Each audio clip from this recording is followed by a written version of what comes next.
He woke to a soft hum of ship lights in the clean scent of the med bay, and for a breath he did not move.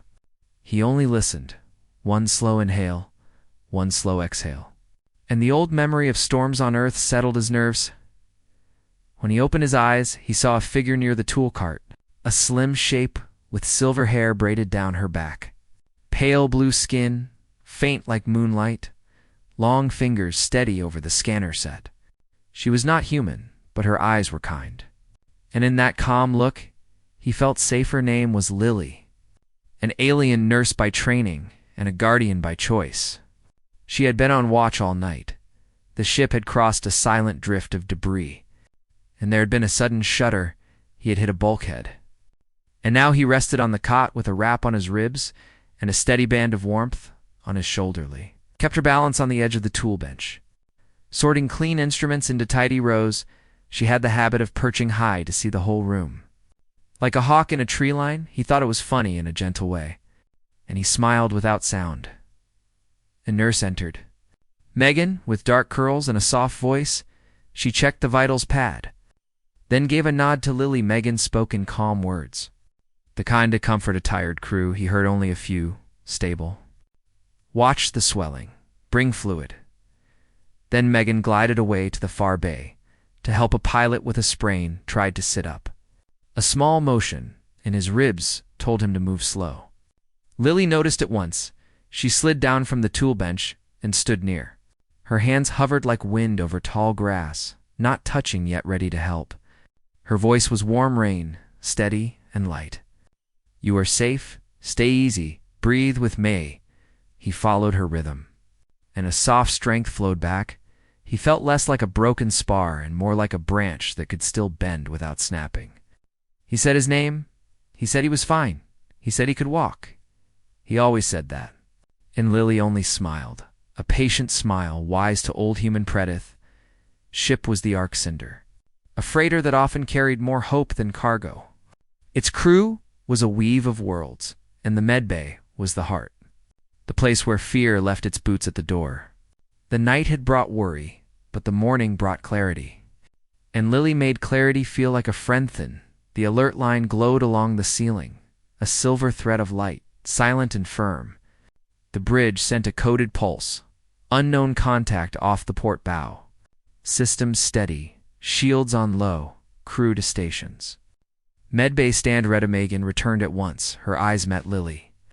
And the two nurses moved like dancers who knew the same song. Trays locked, straps checked, gel packs cooled, carts stowed. They spoke only what the other did not need to see, spacing their steps with trust. Leaving no corner loose, watched with quiet respect. He had seen battles and storms and markets and chaos, but this was different. This was care made sharp and fast. And it felt like the highest tech the ship ever carried. Captain Kate appeared in the doorway, tall and calm, a hand on the frame as the deck thrummed. Kate had the steady air of old Earth captains who leaned into the wind and never raised their voice. She looked to Lily and Megan, then to him. She gave a small nod. We have visitors. No weapons out, signals unclear. Hold the line of kindness unless it breaks. Then we brace. Toga Thermogen moved to the come. Lily moved to him. He wanted to stand, but Lily set a hand near his shoulder. Not on, just near a boundary of care. He stayed on the cot. Ready in spirit, if not in stride, the door slid open again and three figures entered with a slow grace. Tall women with soft gray eyes and hair like woven dusk. Skin with pearl undertones that caught the med lights. Their robes were travel-worn, their hands empty, palms open. They looked first to Lily and then to him, and a silent understanding crossed the room. The understanding of healers and those who need hope. Lee spoke in the trade tongue. Gentle and plain, welcome to our medbay. You are safe here. What do you need? The eldest of the three answered. Her name was Nora. She said their ship had taken a shard to the hull and bled air into the dark. They had sealed it, but an elder was hurt. They asked for aid with a formality that felt like a song. Each word placed like a stone in a path. Kate gestured. Bring the elder. We will help. Megan prepped a bed. Lily set out new instruments. He watched with a pulse of pride. This was humanity at its best. This was high in a quiet room where hands and hearts did the defending. A moment later, a stretcher arrived with 2 more of their women. Laura and Claire, they moved as if they were one mind. The elder lay still, breath shallow, a faint tremor along the jaw. Lily placed a sensor beneath the ear and read the life map. The lines told the story: pressure low, fluid in the lung. A small tear in the membrane that kept the chest truly met Megan eye to eye. We need gentle draw on the side. We need warm air to ease the shock. We need steady hands for the seal. Megan agreed. Kate took a back step, giving space and trust. The 3 visitors stood near with quiet faith. He felt the room hold its breath togetherly, perched again for a moment on the edge of the tool cart to sort the seal kit. Quick and neat, then she was by the bed. Each motion was simple. Each touch was human in spirit. Even if her skin was blue like distant seas, she spoke to the elder with respect, telling each step. Making the unknown, known kept still, but his mind moved. He thought of Earth. Of towns where nurses are the last strong wall when storms break, power lines and roads. He thought of nights when candles burn in windows and people sing to keep fear away. He thought this was the same song carried into space by New Voices Thon. The ship gave a small lurch. Nothing heavy, only a reminder that the void has its own breath. Kate spoke into her link. Steady helm, keep the visitors on our warm side. No sharp turns. This is a house with guests. And we keep the cups full and the floor levelly placed the seal. Megan held the draw. The elder took a deeper breath. The tremor faded like a wave going back to sea. Nora placed a hand over her own heart and gave thanks in her tongue, which sounded like wind through reed fields. Soft and steady Megan set a warm air mask.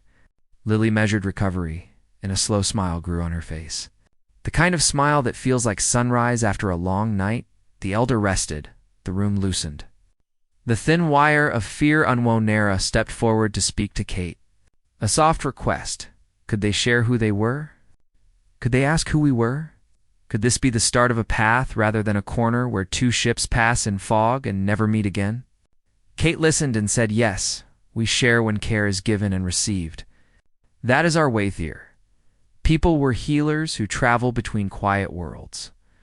They guarded springs and seed banks and old songs. They were called the Glade Sisters by those who met them at night markets on moonlit plains. They had no weapons, only tools for growing and tools for mending. They watched for storms, and when storms came, they stood like trees with deep roots, felt the old ache in his ribsies. Not just from the rap, but from the calm in the room. He realized he had begun to breathe in time with Lily and Megan and the visitors. One ship heart now, one rhythm thin, a sharp tone cut through. Not loud, but urgent. A distress ping on a band used by small lifeboats. Megan checked the screen, eyes narrowing. It was close. Near the debris drift, Kate met Lily's gaze. Can the elder rest if we move? Lily checked the numbers. Gave a firm nod. We can go slow. Keep the room calm. We can do both. We can save more than one. Kate smiled in that quiet way that leaders do when they see their crews stand taller. She spoke to the bridge. Bring us about. Slow arc. Keep shields soft. Raise beacon. We are not prey. We are not hunters. We are a light in a night sea, and light welcomely see Glade Sisters asked to help. They moved to spare cots. They folded blankets. They set cups of warm, sweet water on trays. They were guests, but they became family in a breath.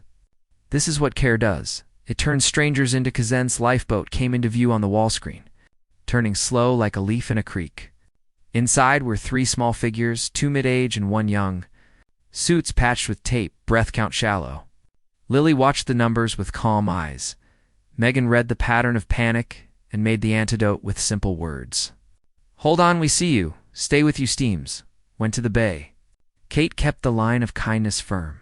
The boat docked, the air hissed, the door opened. And 3 more women stepped into the ship with that same look that all who survive a night know. A look that says, we fell and we rose, and now we seek hands to hold, so we can rise again. Lee met them first. Not with a rush, but with a steady welcome. She placed her palm to their palms, a sign learned in deep space where words may break but touch stays true. She guided them to cots. Megan gave warm water. The Glade sisters tucked blankets. Kate stood like a watchfire at the door and kept fear out. Young one saw him and smiled a small, brave smile. He lifted a hand in greeting.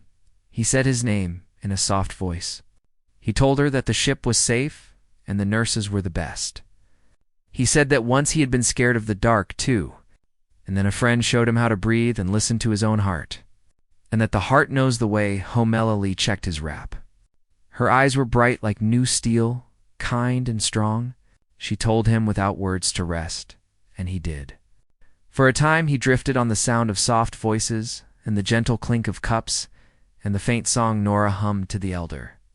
A tune that felt like a dawn walk in warm grass after a while Kate returned from the bridge with news. The debris field had been tagged for others to avoid, a clear path marked in the shared map. The lifeboat had come from a survey skiff that had lost main power. The rest